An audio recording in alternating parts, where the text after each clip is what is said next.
വയനാട് ഉപതെരഞ്ഞെടുപ്പിൽ മികച്ച വിജയം നേടുമെന്ന പ്രതീക്ഷയിലാണ് മൂന്ന് മുന്നണികളും. പോളിംഗ് ശതമാനം മുൻകൊല്ലത്തേക്കാൾ കുറഞ്ഞത് മുന്നണികളെയും സ്ഥാനാർത്ഥികളെയും വല്ലാത്ത ആശങ്കയിലാക്കിയിട്ടുണ്ടെന്നാണ് നമ്മൾ പാലക്കാട് പ്രതിനിധികൾ റിപ്പോർട്ട് ചെയ്യുന്നത്. LDFിൻ്റെയും NDAയുടെയും വോട്ടുകളാണ് കുറഞ്ഞുപോയതെന്നും കഴിഞ്ഞ തെരഞ്ഞെടുപ്പിനേക്കാൾ മികച്ച ഭൂരിപക്ഷം പ്രിയങ്ക ഗാന്ധിക്ക് ലഭിക്കുമെന്നും ടി സിദ്ദീഖ് MLA 24നോട് പറഞ്ഞു. ഞങ്ങൾ നല്ല പ്രതീക്ഷയിലും ഞങ്ങൾ നല്ല ആത്മവിശ്വാസത്തിലുമാണ്.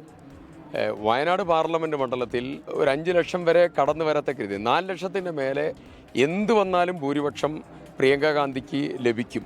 അതിനുള്ള ഞങ്ങളുടെ ട്രെൻഡ് ഫോം ഞങ്ങൾക്ക് തിരിച്ചു കിട്ടി. കഴിഞ്ഞ തവണ 2024 മെയ് മാസത്തിൽ രാഹുൽ ഗാന്ധിക്ക് കിട്ടിയ ഭൂരിപക്ഷത്തെക്കാൾ വലിയ ഭൂരിപക്ഷം ഇത്തവണ പ്രിയങ്ക ഗാന്ധിക്ക് അനുകൂലമായി ഭൂരിപക്ഷം ഉണ്ടാവും. പോളിംഗ് കുറഞ്ഞത് ഞങ്ങൾക്ക് അതിൽ ആശങ്കയില്ല. കാരണം പോളിംഗ് കുറഞ്ഞതിലെ ഒരു ചെറിയ പെർസെൻറ്റേജ് മാത്രമാണ് UDFിൻ്റെ വോട്ടുകളുള്ളത്. ജനവിധി ഇടതുപക്ഷത്തിന് അനുകൂലമാകുമെന്ന് CPI വയനാട് ജില്ലാ സെക്രട്ടറി EJ ബാബു പറഞ്ഞു.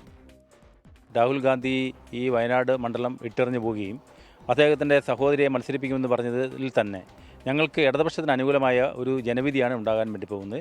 ജനങ്ങൾ കടുത്ത അസംതൃപ്തി UDFിനോട് പ്രകടിപ്പിച്ചിട്ടുണ്ട്.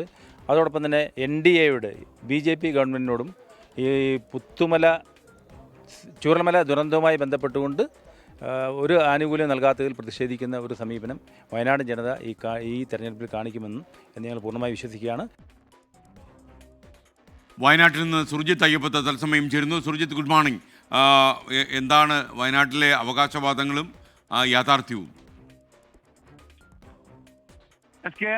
ഇത്തവണത്തെ ഒരു പ്രത്യേകത എന്ന് പറയുമ്പോൾ അതിൽ വലിയ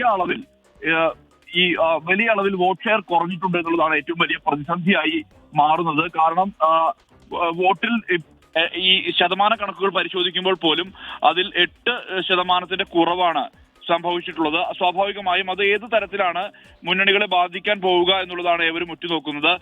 കഴിഞ്ഞ തവണത്തെ അപേക്ഷിച്ച് 8% കുറവാണ് സംഭവിച്ചിരിക്കുന്നത്. 64.71% പേരാണ് ഇത്തവണ വയനാട്ടിൽ വോട്ട് രേഖപ്പെടുത്തിയത്. കഴിഞ്ഞ തവണ ഇത് 72.92% പോളിംഗ്. ഒറ്റപ്പെട്ട ചില ബൂത്തുകളിൽ രാത്രി വൈകിയും പോളിംഗ് നടന്നിരുന്നു. പക്ഷേ എന്നിട്ട് പോലും ഈ തരത്തിലേക്ക് എത്തിയിട്ടില്ല. ഇതിൽ വോട്ട് രേഖപ്പെടുത്തിയത് 9,52,000 പേരാണ് ഇതുവരെ വോട്ട് രേഖപ്പെടുത്തിയിരിക്കുന്നത്. കഴിഞ്ഞ തെരഞ്ഞെടുപ്പിൽ അത് 10,66,000-ലധികം വോട്ടുകൾ പോൾ ചെയ്യപ്പെട്ടിരുന്നു. സ്വാഭാവികമായും ഇത്തവണ ഉണ്ടായ കുറവ് ആരെ ബാധിക്കും എന്നുള്ളതാണ് ഉയരുന്ന ചോദ്യം.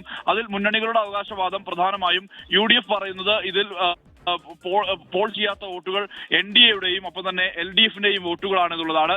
പരമാവധി സംഘടനാ മെഷീനറി പരമാവധി പ്രാദേശിക തലത്തിൽ ചലിപ്പിക്കാൻ UDFിന് ആയിട്ടുണ്ട് എന്നുള്ള പ്രതീക്ഷയാണ് UDF നേതാക്കൾ പങ്കുവെക്കുന്നത്. അതുകൊണ്ട് തന്നെ പ്രിയങ്ക ഗാന്ധിയുടെ ഭൂരിപക്ഷം 4 ലക്ഷത്തിനും 5 ലക്ഷത്തിനും ഇടയിൽ ഉണ്ടാകും. അതായത് കഴിഞ്ഞ തവണ രാഹുൽ ഗാന്ധി നേടിയ 3,64,000 എന്നുള്ള ആ ഭൂരിപക്ഷത്തെക്കാൾ ഉയർന്ന അളവിൽ ഭൂരിപക്ഷം നേടാൻ കഴിയുമെന്നുള്ള പ്രത്യാശയും പ്രതീക്ഷയുമാണ് UDF കേന്ദ്രങ്ങൾ പങ്കുവെക്കുന്നത്.